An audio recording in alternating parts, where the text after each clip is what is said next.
তুমি কি জানো, একজন মানুষ তখনই সত্যিকারে পরাজিত হয় যখন সে নিজেই হাল ছেড়ে দেয়।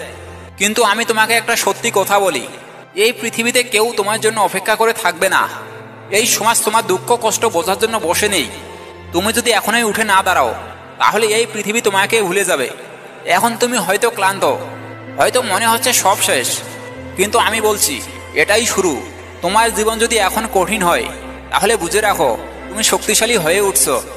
তুমি যদি একবার ব্যর্থ হও, তাহলে আরেকবার চেষ্টা করো। দুইবার ব্যর্থ হলে তিনবার করো, 1000 বার হলেও থামো না, কারণ জিততেই হবে। যে হাল ছাড়ে না একজন লৌহ মানব হয়ে ওঠার গল্প কি জানো? একটা শিশু ছিল, ছোটবেলায় সবাই তাকে নিয়ে হাসাহাসি করত।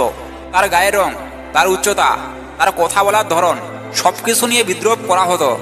তাকে বলা হতো তোর দ্বারা কিছুই হবে না। কিন্তু সেই শিশু একদিন উঠে দাঁড়ালো।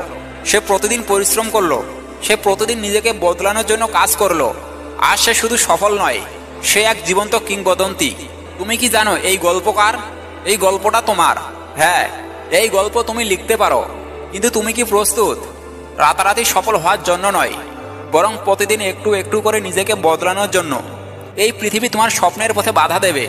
কেউ বলবে তুমি পারবে না, কেউ বলবে তোমার চেষ্টা বৃথা। কিন্তু যখন তুমি সেই অবহেলাকে শক্তিকে পরিণত করবে, তখন এই পৃথিবী তোমার সাফল্যের গল্প শুনবে। তোমার ভেতরে শক্তিকে জাগিয়ে তুলো, নিজেকে প্রমাণ করার জন্য নয়, বরং নিজের স্বপ্নের জন্য লড়াই করো। কঠিন সময় আসবে, কিন্তু মনে রাখো তুমি তার চেয়েও কঠিন। হাজারো মানুষ তোমাকে অবহেলা করবে, কিন্তু একদিন তারাই তোমার নাম উচ্চারণ করবে গর্বের সাথে। তোমার জীবন তোমার হাতে। তুমি কি একজন সাধারণ মানুষের মতো হাল ছেড়ে দেবে, নাকি তুমি একজন যোদ্ধা হয়ে উঠে দাঁড়াবে?